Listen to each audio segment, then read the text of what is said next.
As far as we are concerned at the moment, I have no information that any extradition request has ever been made, because an extradition process begins with an extradition request.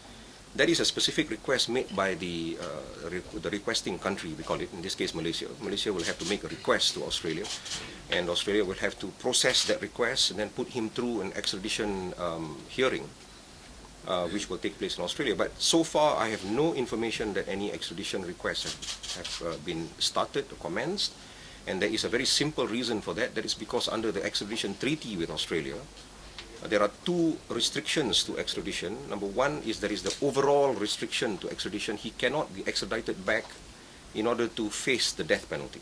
That is an absolute prohibition under the Extradition Act.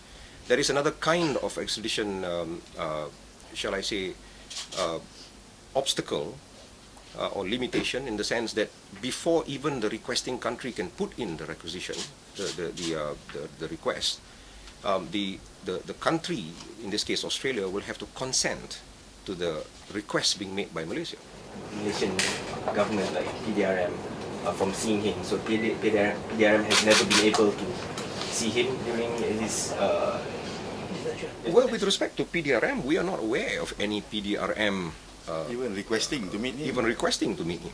And the reason for that is actually very simple, because any application to see him is actually vetted by his lawyers, or actually comes to the knowledge of his lawyers, and of course the detention center has a record of all that applications to see and who actually sees him. And so we are not aware of any meeting, even a request to meet him by the PDRM.